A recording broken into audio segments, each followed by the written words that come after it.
Na'udzubillahi minasyaitonir rajim. Bismillahirrahmanirrahim.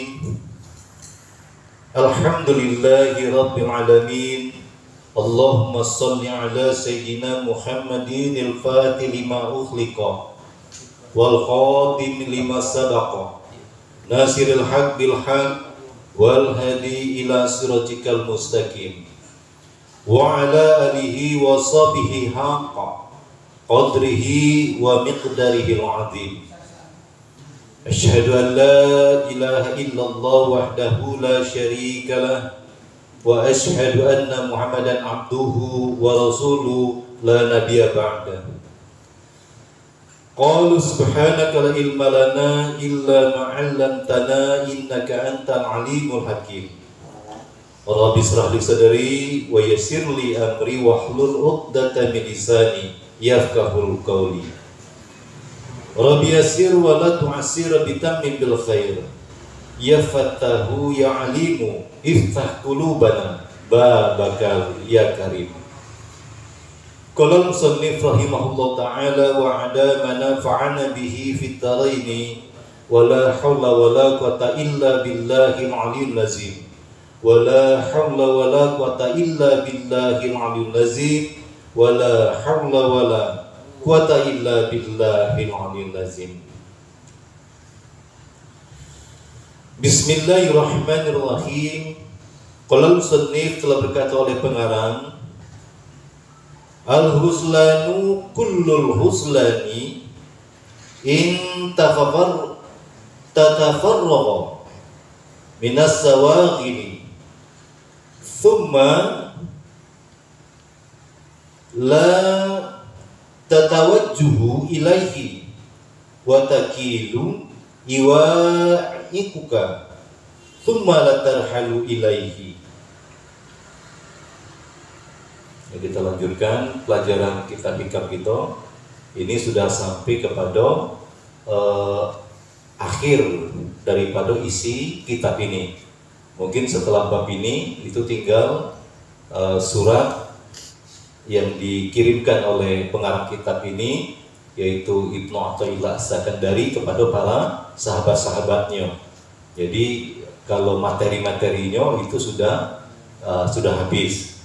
Mudah-mudahan dengan mungkin dari awal sampai dengan malam hari ini tidak ada atau belum ada satupun yang mampu untuk kita pahami dan kita amalkan di dalam keseharian kita. Mudah-mudahan di bab yang terakhir inilah kita bisa mendapatkan hikmah daripada hikam yang kita baca ini.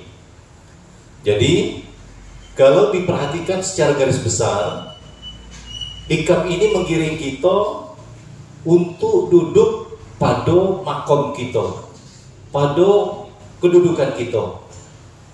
Apa kedudukan kita? La haula wala quwata illa billahil 'aliyyil azim.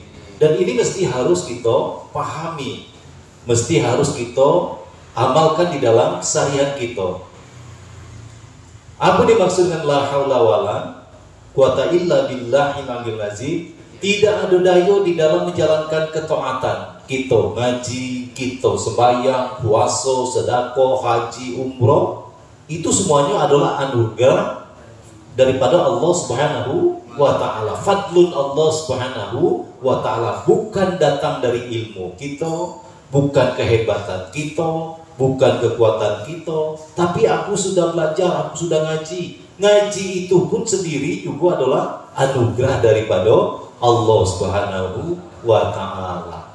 Tidak semua orang diizinkan untuk belajar, tidak semua orang diizinkan untuk ngaji, walaupun satu rumah. Ini di mana contohnya? Allah mengatakan may yahdillahu fala mudilla lahu wa may yudlilhu fala hadiyalah. Siapa yang Allah beri petunjuk, tidak akan ada bersatu jin dan manusia untuk bisa merintanginya, menghalanginya. Tapi siapa yang Allah sesatkan, bergabung pun jin dan manusia untuk menyelamatkannya juga tidak akan bisa. Contohnya adalah anak daripada seorang nabi, Nabi Nuh alaihissalam, anaknya dan istrinya, istri Nabi Lut.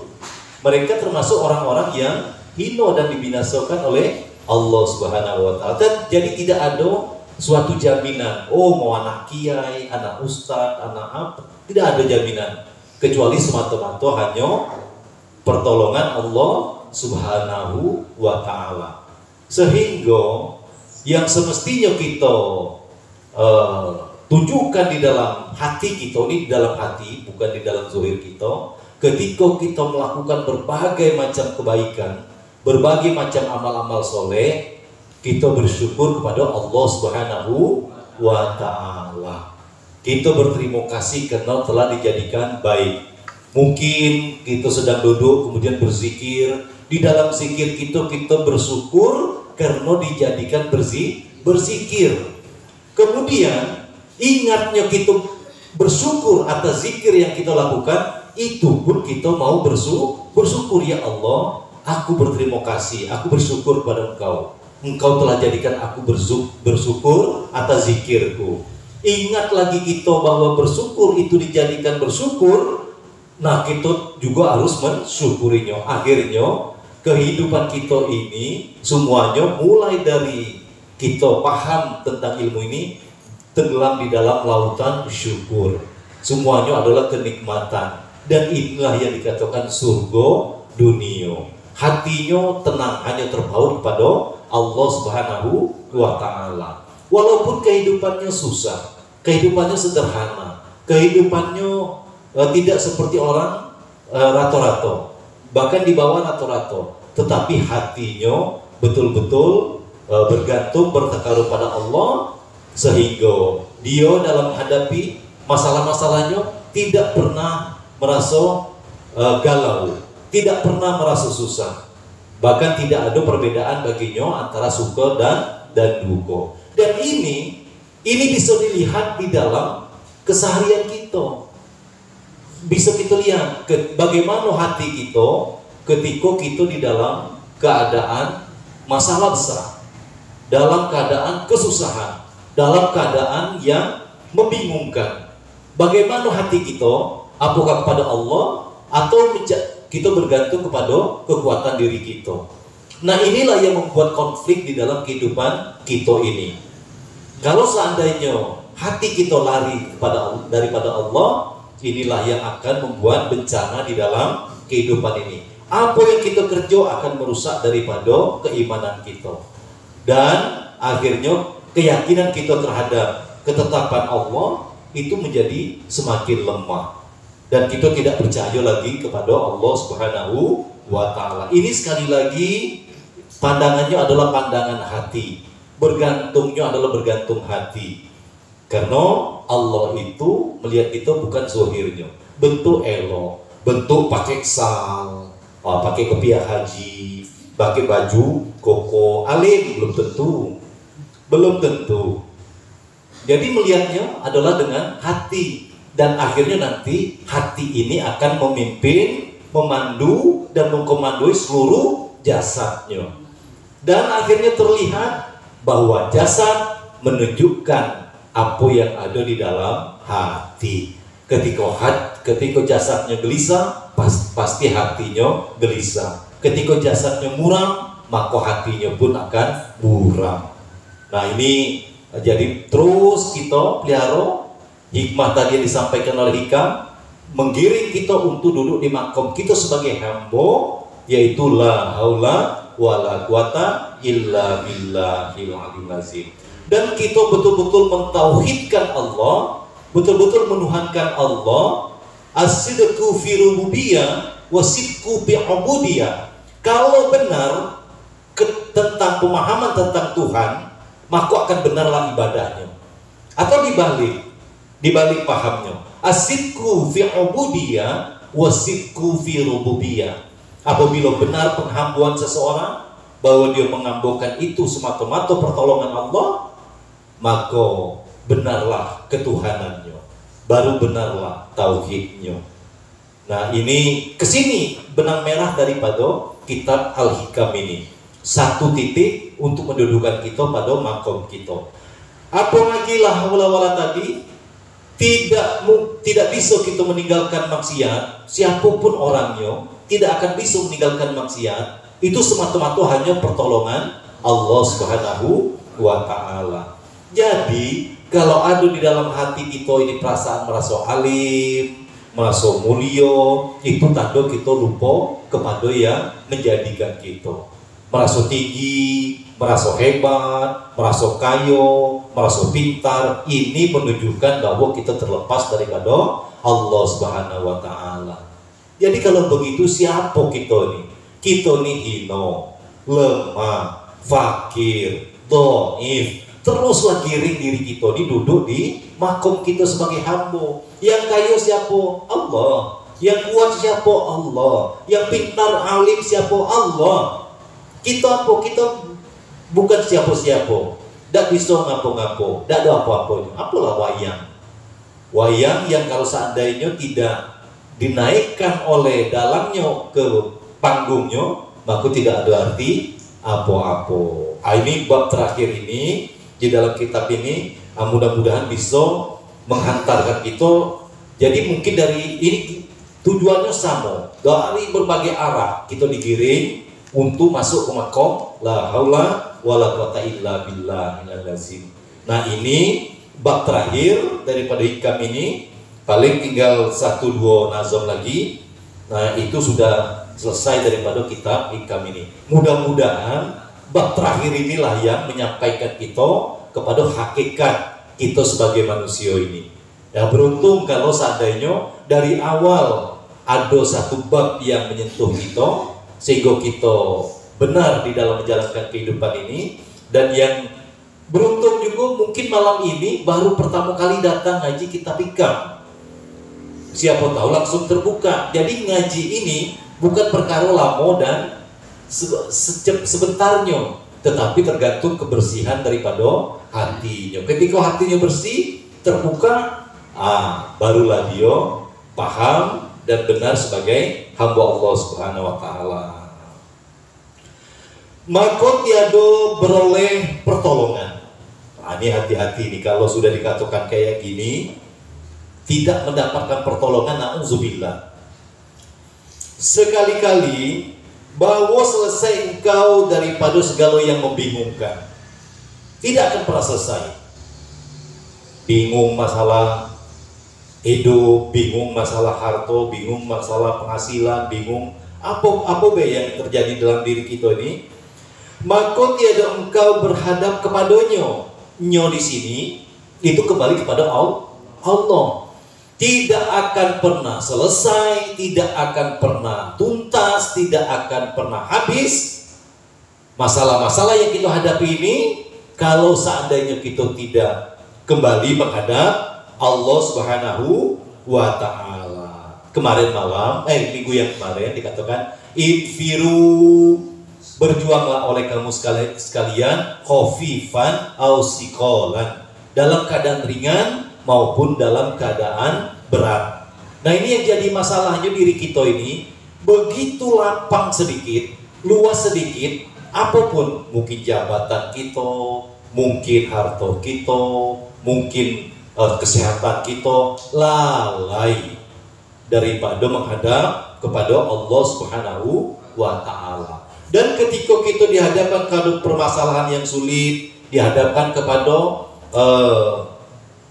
musibah-musibah yang tiada hentinya, kita berputus asa dan tidak menghadap kepada Allah Subhanahu. Penentuannya itu cuma di hati kita, memutuskan daripada bergantung hanya semata-mata kepada Allah Subhanahu wa Ta'ala. Ini sekali lagi hati. Kalau zahirnya tergantung nanti apa yang Allah wujudkan di apa yang ada di dalam hati kita. Berhadap kepadanya dengan sidik niat, betul niat.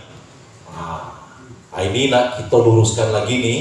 Jangan sampai ngaji kita ini supaya murah rezeki, urusan lancar, jangan. Jadi apa niat kita di dalam belajar ini? Itu semata-mata menjunjung tinggi perintah Allah. Talabul ilmi faridatun ala kulli muslimin wal muslimati. Menuntut ilmu itu sangat-sangat wajib atas tiap-tiap laki-laki Islam maupun perempuan Islam. Sangat wajib. Bahkan wajibnya itu lebih daripada wajib mengerjakan amalan-amalan yang lain. Karena sebelum kita beramal, itu dituntut untuk memiliki ilmunya. Nabi sebelum diangkat jadi nabi juga dituntut untuk belajar ikra dalam makna yang luas. Jadi dengan sidik niat, betul niat, hingga dibukakan atasmu daripada yang tiada sampai.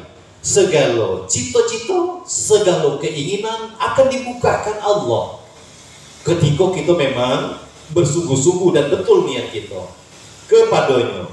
Dan sedikit segala pekerjaan yang menegakkan akan dikau, yaitu segala yang didatangkan nafsu, seperti segala syahwat dan segala amarah dan berperangai yang jahat.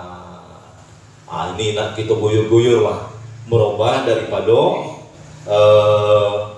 sifat-sifat kita yang buruk. Mana dia pemarah itu adalah juga sifat yang buruk, sifat yang mazmumah, sifat yang tercela. Namanya adalah ghadab. Ini dari dalam hati, hatinya membara seperti api, menggelegak-gelegak. Orang yang pemarah itu jantungnya biasa sering kena.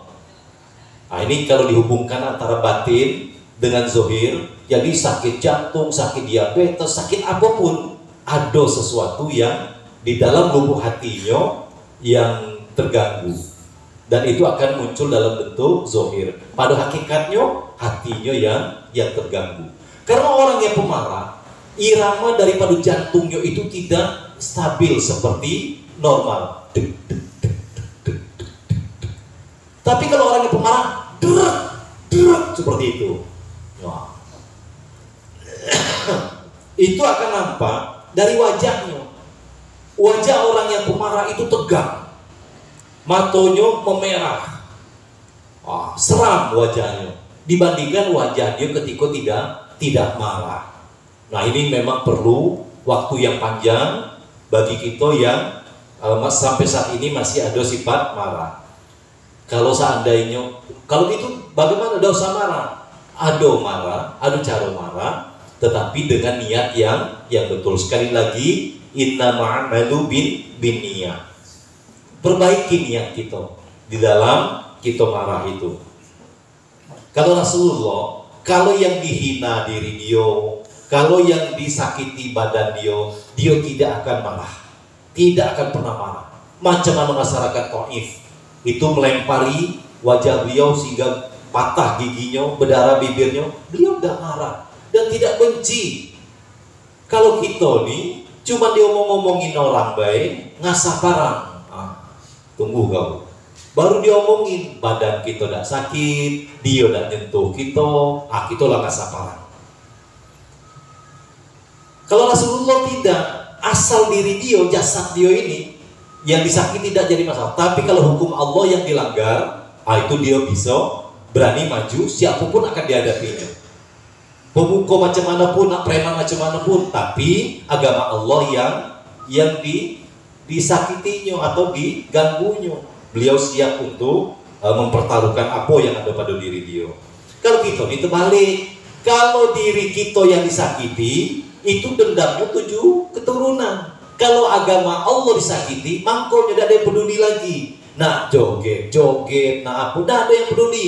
Di kampung awak, tidak ada lagi yang mengingati, iko salah, tidak kate. Kenapa? Itu agama Allah. Tapi kalau diri kita yang diganggu, itu tadi apa? Ngasap parang. Nauzubillah. Nah, ini harus dirubah yang seperti ini nih. Yang dibangsokan, maka sifat yang jasmania, sifat jasad, maka tiada engkau berpindah kepadanya daripada segala alam nafsumu. Jadi sebenarnya perjalanan kita ini menuju Allah bukan kemana-mana dan tidak ada di mana-mana, cuman menundukkan dan mendidik daripada hawa nafsu kita ini. Ketika nafsu kita sudah nafsunya nafsu mutmainnah, maka betullah segala amal ibadahnya dan eloklah orang itu. Nah, ini nafsu yang tenang ini, nafsu yang diridhoi oleh Allah Subhanahu wa taala. Ya ayyuhan nafsul mutmainnah irji'i ila rabbiki radiyah fadkhuli fi ibadi wadkhulil jannati. Wahai nafsu yang tenang, masuklah engkau dalam surgaku, kata Tuhan. Jadi yang masuk ke dalam surga itu adalah nafsu yang tenang. Jadi kalau dari awal nafsu kita nih, nafsu amaro, nafsu lawama, nafsu mal'ama, dan nafsu mutmainnah. Mulai dari nafsu mutmainnah ke atas ini sudah nafsu yang diridhoi oleh Allah. Nah, mana dia nafsu itu? Kita ini kalau tidak pakai nafsu, tidak ngaji. Baik belajar maupun ngajar, kalau tidak pakai nafsu tidak terjadi. Tetapi nafsunya nafsu mutmainnah, nafsu yang diridhoi. Dan kata Imam Abul Qasim Al-Bushairi radhiyallahu anhu, mudah-mudahan meridai Allah akannya Abu Qasim, bermula selesai hati, tuntasnya masalah hati. Ini ukuran parameternya. Kapan dikatakan tuntas? Daripada istighal. Apa itu istighal? Asal katanya sighal. Alif sibuk. Jadi daripada sibuk hati, itu nikmat yang amat besar. Ketika hati kita tidak dipeningkan lagi, nah kalau bahasa kita jadi mati kendak, nak perang, nak mati, nak lapar, yang penting aku dengan Allah selesai. Nak kamu benci, yang penting aku dengan Allah selesai. Ketika hati kita selesai daripada menyelesaikan masalah ini, tidak sibuk lagi dia, tidak kilir mudik lagi, maka apabila ditutupi hamba itu akan nikmat ini, seperti bahwa dibukakan atas dirinya pintu hawa dan syahwat niscaya.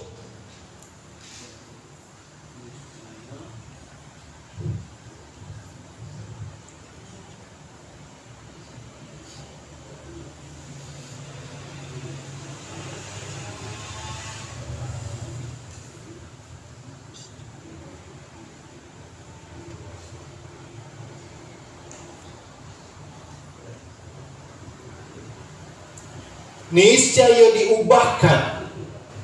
diubahkan atasnya nikmat hatinya.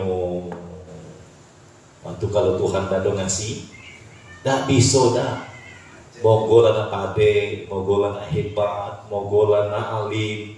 Kalau dah dibagi Tuhan dah bisa, minta lah. Minta sama Tuhan. Apa? Aku dah ngerti lagi Tuhan. Apa nak dibaca nih? Dan dihadiahkannya yang telah didapati daripada hening hati, tenang hati, bersih hati. Kalau gini baru bernas. Walaupun baca bismillah baik, walaupun baca alhamdulillah, subhanallah, tapi timbangannya berat di sisi Allah. Kenapa? Dia datang daripada hati yang bersih, hati yang jernih, hati yang tidak sibuk lagi mengikuti daripada hawa dan nafsunya. Hati yang memang sudah bertakarub, tawakal ilallah, senantiasa mendekatkan diri kepada Allah di dalam setiap saat dan setiap waktunya. Jadi kalau pada hari ini, ketika Allah menyediakan waktu bagi kita, lapang waktu kita, tidak ada kesibukan yang memang betul-betul harus kita kerjakan untuk menyelesaikan urusan dunia kita ini, dan kita tidak kembali kepada Allah, inilah satu kehinaan, inilah suatu kebinasaan. Kalau ditanya apa gawe dah hati, apa kira-kira yang sedang dikerjakan dah hati, tetapi kita tidak kembali menghadap Allah, tidak menggunakan kesempatan yang kosong itu pada Allah, inilah kehinaan. Makanya ketika kita ngajak orang ngaji, ditanya tidak ada kerja, nganggur lah, tapi tidak bisa ngaji karena dia memang sedang tertutup. Nah, ini jadi artinya di dalam sempit kita, di dalam lapang kita tetap berusaha untuk mendekatkan diri kepada Allah Subhanahu wa taala. Karena kita tidak tahu waktu, detik yang mana Allah membukakan pintu langit dan mendengar daripada doa kita atau permintaan kita. Teruslah. Kalau di dalam kitab Injil dikatakan, siapa saja yang mengetuk pasti akan dibukakan. Kalau di dalam Al-Quran dikatakan, siapa yang meminta pasti akan dikabulkan. Ini yang jadi masalah, kita ini tidak percaya sama Tuhan. Yang jadi masalah, tidak percaya keberadaan Tuhan. Tidak yakin hati kita ini, baru sekedar batas lisan bahwa Tuhan itu ada, bahwa Tuhan itu akan menolong kita, akan membantu kita.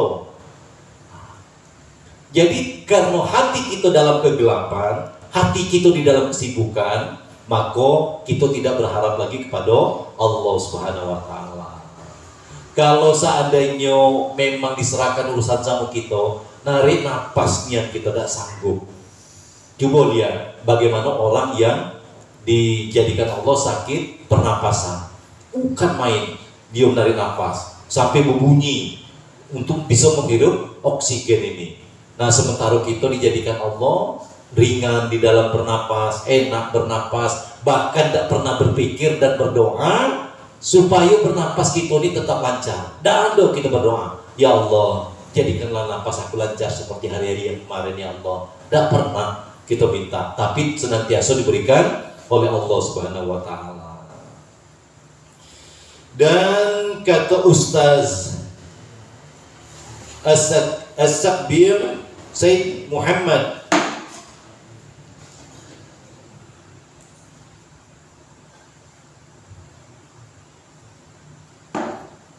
nah, ini namo ini ya, Muhammad Dufan radhiyallahu anhu, bermula perkara itu yaitu segala pekerjaan nazar di dalam kaifiat menghasilkan yang dituntut, maka inilah kata mu'alif. Jadi yang dinamakan pekerjaan itu adalah sesuatu yang dikatakan dengan pikir. Ini sudah habis berarti bab yang tadi. Bermula pikir itu yaitu segala pekerjaan nazar. Nazar itu berarti dengan otak. Kalau ini dengan mata, dia melihat, artinya secara letternya, secara harfiah melihat. Kalau melihat dengan mata, ro'ai. Kalau melihat dengan pikiran, nazar. Kalau melihat dengan hati, basar. Ini tingkatan di dalam melihat ini. Jadi ada orang yang melihat dengan cuma mata baik. Kalau melihat dengan mata, melihat dinding warna putih, yang di dalam dinding tidak nampak. Kalau dengan nazar, putih nampak, yang di dalam dinding dan nampak, sebelah sana dan nampak. Di dalam dinding dia nampak bahwa di situ ada batu, ada semen. Itu dengan nazar. Tetapi kalau dengan basar itu tembus semua. Putih ini nampak, yang di dalam itu nampak, yang di balik itu nampak. Itu dengan basar. Nah, kita ini di mana berpikir nengok dengan apa kita ini? Nengok batang pisang bergoyang atau itu hantu. Bayangkan malam Jumat hujan gerimis-gerimis, goyanglah batang pisang karena ditiup angin, berkebun lari. Ada berarti masih gunakan pandangan ini. Ada anjing, ada apa? Bukan main gitu. Masih yang nyato-nyato, yang zohir-zohir. Apalagi dibukakan Tuhan, nampak kodok. Tapi kodoknya kodok dari alam lain yang besarnya itu sebesar gajah dewasa itu. Ngeper juga gitu, ular sebesar batang kelapa lewat di depan rumah kita. Apa dah ngeri gitu nih. Itu dia mandangnya lagi bukan dengan pandangan mata kepala ini.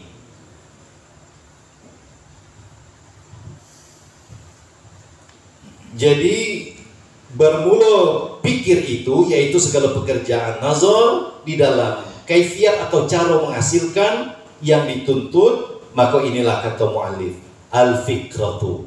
Ini mudah-mudahan di sini akan membukakan kita bisa mensinkronkan antara mata kita, pikiran kita dan hati kita.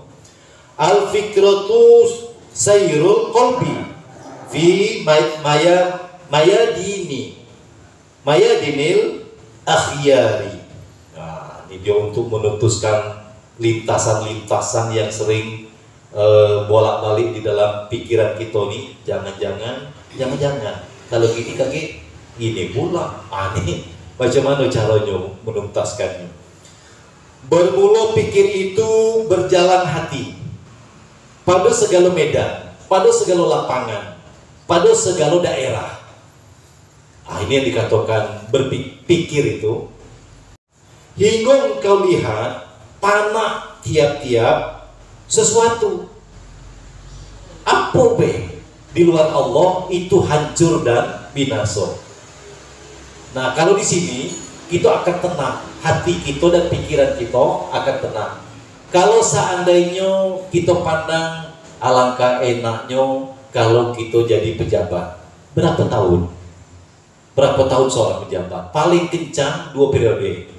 Sudah itu lah balik pula. Artinya jabatan itu tidak kekal, rusak, binasa. Katakan sampai 32 tahun tetap jatuh juga.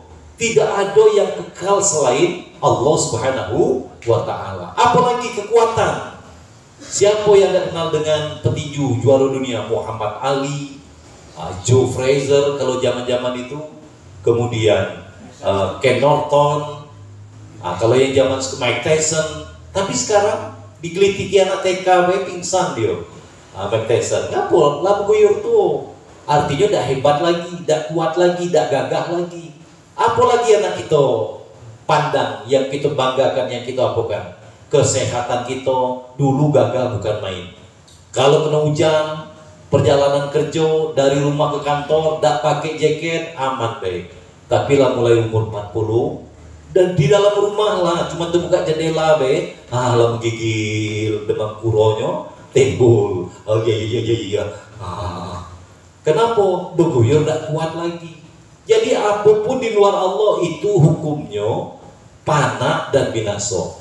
Jadi cara menyikapinya macam mana? Kalau hari ini kita kaya, hari ini kita kuasa, hari ini kita sehat, ingatlah bahwa ini tidak selama-lamanya. Tidak kayak gini terus. Sehingga hati kita tidak tertipu. Hati kita tidak salah di dalam menjalankan kehidupan ini. Makanya orang-orang yang dilebihkan Tuhan, apakah di dalam pangkat, apakah di dalam harta, itu lalainya luar biasa. Dipikirnya selama-lamanya kayak gitu. Hukum dunia ini cuma 2. Kalau tidak dia ninggalkan kita ninggalkan dia. Cuma itulah kebanyakan kita ninggalkan dunia. Kita ninggalkan kalau sudah bendera kuning tegak di atas itu, di pinggir jalan, di simpang jalan, habislah cerita. Nak macam mana pun, nak hebat macam mana pun, nah bendera kuning inilah nasihat yang memutuskan segala cito-cito, memutuskan segala harapan. Baru sadar ketika lah masuk alam barzah, baru sadar nak dia kafir, nak dia Yahudi, Nasrani, apapun agamanya, baru dia sadar ternyata benar yang didengar di atas dunia ini. Cuman orang yang di dunia tidak sadar bahwa dia nanti akan masuk ke alam barzah. Inilah yang persimpangannya cuma di sini, kecondongan hati kita. Siapa yang tujuan hidupnya adalah akhirat, maka dunia akan mengikutinya. Siapa yang tujuannya dunia, maka akhirat akan meninggalkannya. Nah, ini untuk kita yang orang awam, jadilah hati kita macam mana adalah sedikit keterpautan kita akan akhirat. Nah, kita pikir bahwa hidup dunia ini cuma berapa tahun lah. Dan sekarang kalau jujur, kalau yang di dalam hati kita rasanya masih muda baik.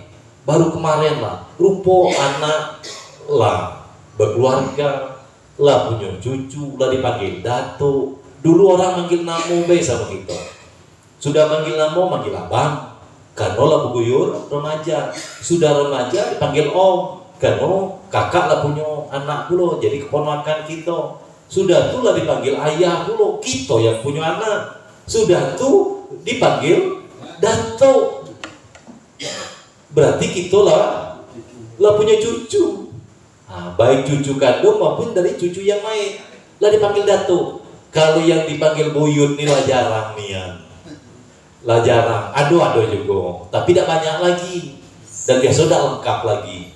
Kalau yang sudah dipanggil buyut, ini kita ini sekarang lah dipanggil apa nih? Tapi yang dipanggil om juga hati-hati, jangan nama-nama baik masih lama nak menunggu datuk nih, kawin belum apa belum. Yang namanya mati itu antri, tapi ngacak dia, berangkatnya ngacak. Ada yang berangkat yang paling belakang duluan, kadang-kadang yang di depan belum.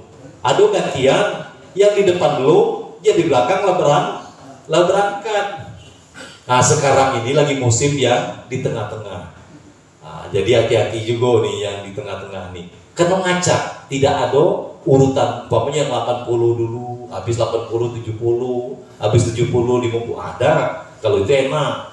Bisa diejo kan kaki kalau lah masuk 50, baru gas, baru yoyo nih kan. Tidak bisa diakali. Jadi gunakanlah setiap kesempatan ini untuk mendekatkan diri kepada Allah.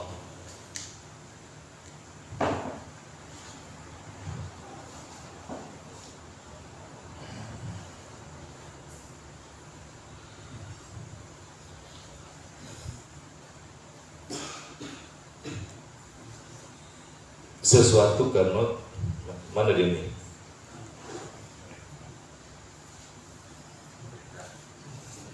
Panah tiap-tiap sesuatu karena kekal Tuhanmu dan membeza, ini bahasa Melayu, membedakan segala halmu dengan yang dikaruniakan akan dikau. Dan kata Syekh Al-Hasan radhiyallahu anhu, bermula pikir itu cermin yang bersih, kelihatan kebajikanmu daripada kejahatanmu. Jadi ini itulah cermin. Dia akan memantul, dia akan melihat, menggambarkan daripada isi kita. Maka hati itu berjalan dalam segala yang dijadikan dengan sebab pikirnya dengan sekira-kira martabatnya sesuai dengan ukuran masing-masing. Tafakur namanya, berpikir. Makanya di dalam kitab hadis dikatakan siapa orang yang bertafakur 1 jam sehari semalam itu lebih elok, lebih utama daripada ibadah 70 tahun. Siapa yang berpikir? Jadi kalau gitu apa yang dipikirin? Ini bukan masalah perut, bukan masalah pekerjaan, bukan masalah-masalah yang ada pada diri kita. Aku ini dari mana? Sedang di mana? Nak kemana? Dengan apa?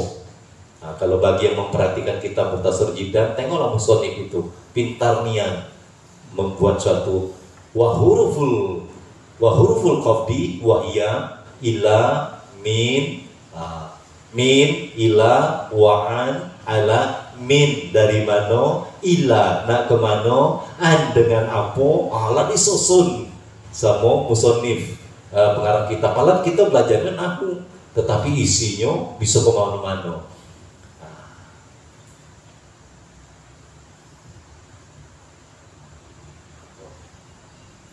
Maka perkara pikir segala orang yang zahid, orang yang mujahadah, orang yang berjuang itu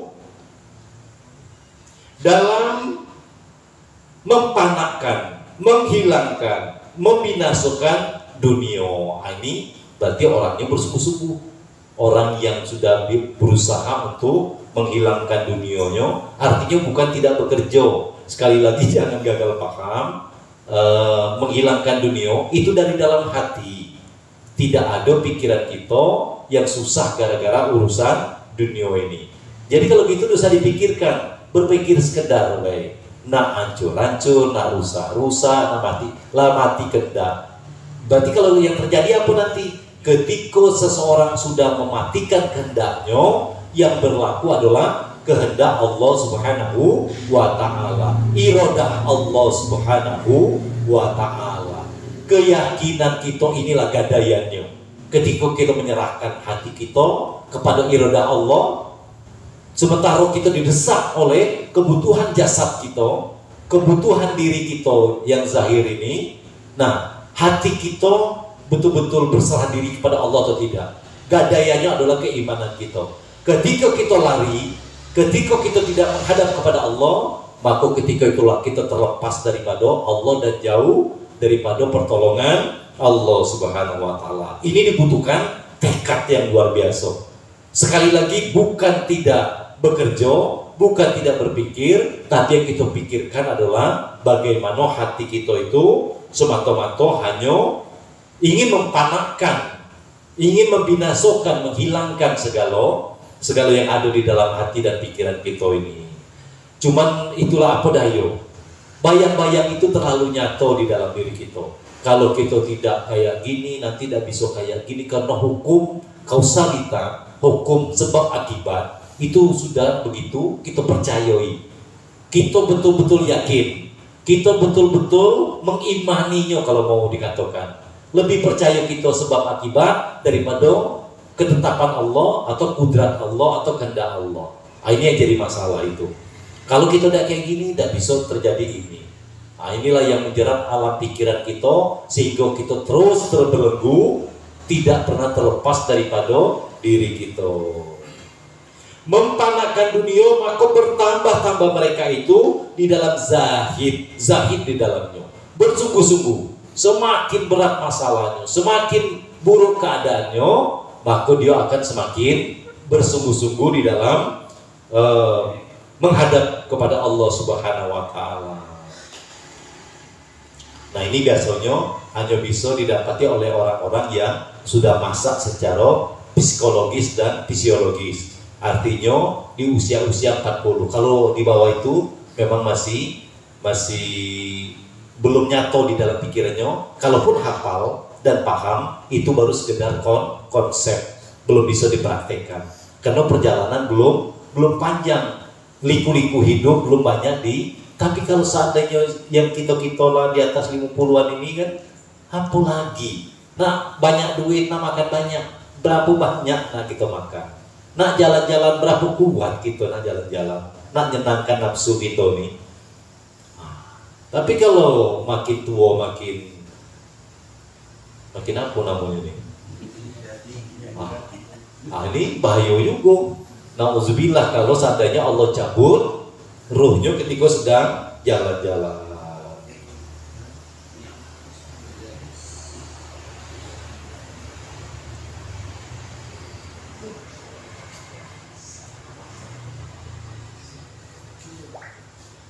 Dan pikir segala orang yang abid, kalau tadi orang yang zahid ini orang yang bersungguh-sungguh mujahadah dengan berbagai macam amalan-amalan menuju Allah Subhanahu wa Ta'ala. Ini orang yang abid, yang ahli ibadah, itu di dalam gelap, dalam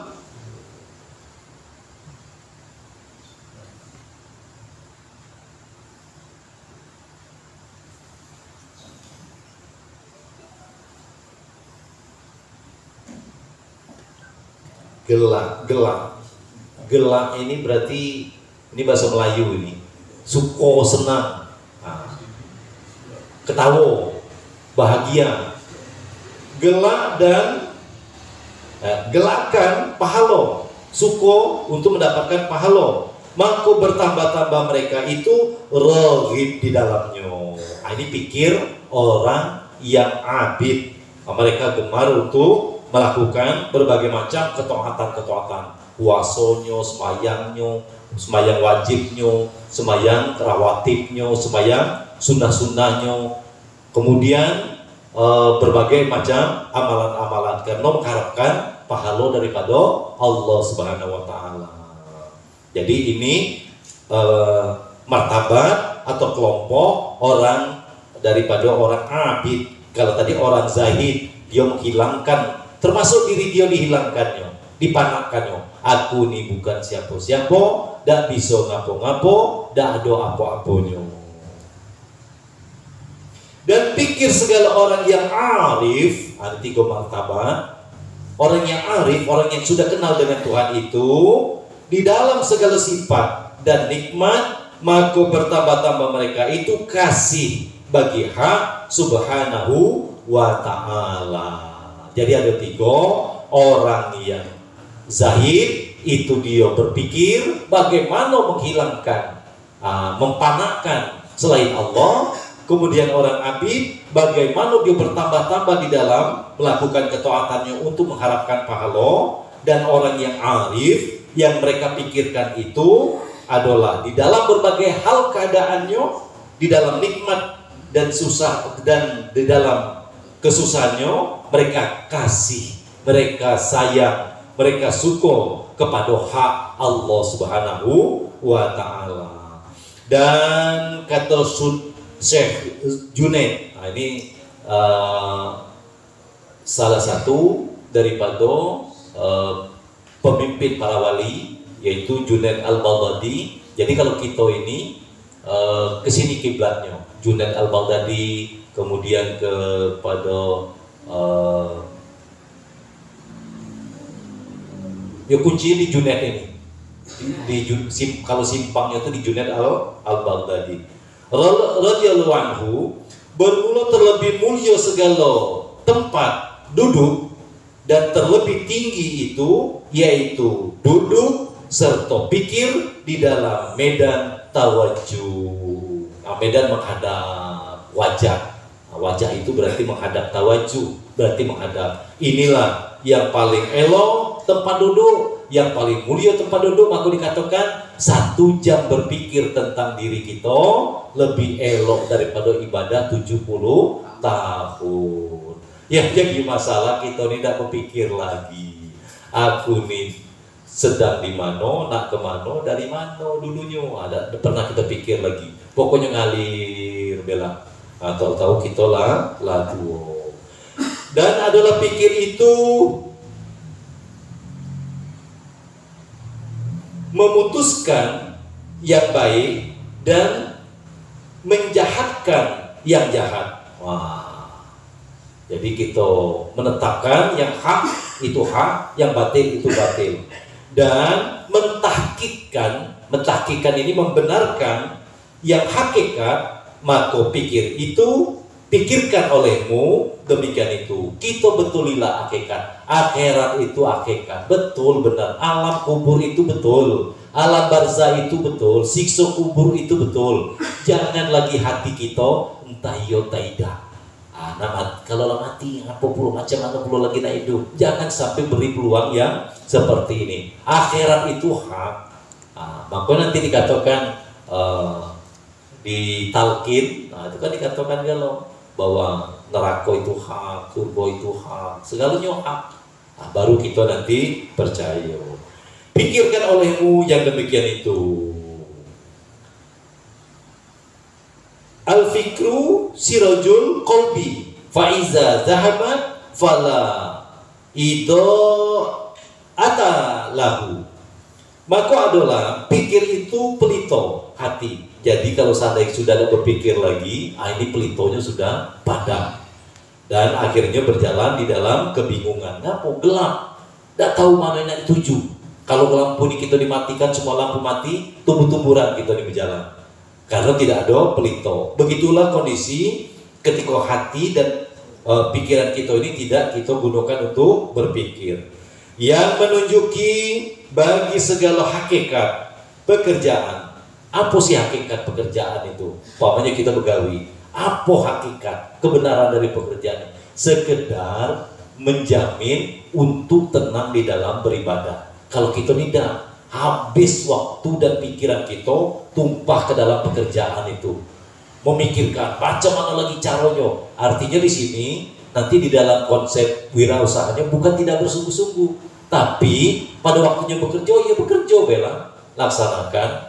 Ada orang yang bekerja bahkan tidak paham yang dikerjainya, karena dalam kerjanya tuh dia ada mengerjakan pekerjaan yang lain yang lebih penting daripada pekerjaan itu. Apa? Memandang karunia Allah. Dia kerjalah, tapi hati dia tidak di situ. Maka apabila hilang iyo, pelito itu sudah hilang, maka tiadalah yang menerangi bagi hatinya itu, gelaplah. Maka berjalan dak karuan aku kalau di dalam apa nih bahasa kita ini pening-pening lalat asing lah tumpur galo yang hak yang batil itu nomor 18. Macam mana menghadap Allah nomor 19. Macam mana selamat diri sekarang ini nomor 20. Nomor 1 apa? Karir dan pekerjaan aku, serhatko aku, pokoknya segala yang sifatnya adalah kebutuhan daripada nafsu kita. Dan karena inilah tersebut di dalam khobar atau berita bahwasanya adalah tafakur itu sangat tafakur sesaat itu terlebih baik daripada ibadah 70 tahun. Nah ini orang-orang yang arif yang biasanya mereka bekerja tuh kerja smart, kerja pintar, kerja cerdas, sedikit gawi tapi keutamaannya banyak. Berpikir bagaimana nasib kita ini, apalagi kita lah di atas 50-an ini, kalau mati besok pagi macam mana kira-kira. Kalau hati kita kaget anak macam mana makannya, nak sekolah macam mana biayanya, sibuk gitu, akhirnya besoknya dalam hasil pemikiran kita itu kita menyiapkan untuk dia, padahal Tuhan sudah menjaminnya. Wa ma min dabbah, tiap-tiap barang yang melata di muka bumi ini ilallahi rizquha, Allah yang sudah menjamin rezekinya. Buktinya ketika kita di dalam perut ibu kita 9 bulan 10 hari zikir ida, sembahyang ida, ngaji ida, makan terus, hiduplah. Dan doa anak lama-lama kerja sana sini. Nabi-nabi dulu hiduplah, wali-wali dulu dah perlu nak kerja itu. Apalah lapar, pergi hutan, ambil kayu, jual, makan. Kalau cuma urusan makan, cuma sekedar melepaskan daripada kebutuhan jasad ini, baik. Nah kebutuhan hati inilah yang tak pernah kita urus dan kita belum, tak pernah kita tabung. Maka kurus niat badan kita pada hari ini. Badan halus yang kurus. Kalau badan jasadnya kita gemuk-gemuk galau lah. Nah, badan halusnya ini yang kurus karena tidak pernah mendapat makanan.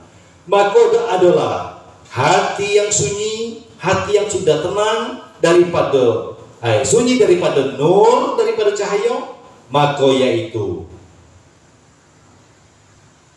kamu dengan wujud jahil dan ghurur. Inilah kalau tidak ada pasti jahil itulah.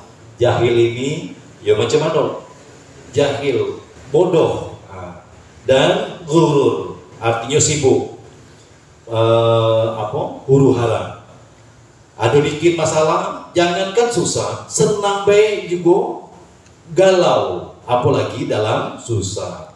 Dan apabila ketiadaan menerangi, maka jadilah ia seperti orang yang buta. Dan ketahui olehmu bahwasanya fikir itu 2 perkara. Wallah al-fikratu fikrotani wallahu subhanahu wa ta'ala a'lam. Maka kita gantunglah dikit nih. Karena ini pikir ini, mudah-mudahan nanti kalau tidak malam ini, malam besok, yang malam minggu depan lagi, mudah-mudahan di bab terakhir ini terbuka lah hendaknya hati kita daripada istighol, daripada gurur, sibuk memikirkan sesuatu yang tidak perlu dipikirkan. Akhirnya kita jadi orang yang mati kendak. Mati kendak ini yang terjadi adalah kendak Allah Subhanahu wa ta'ala, kudrat dan iradat Allah Subhanahu wa ta'ala.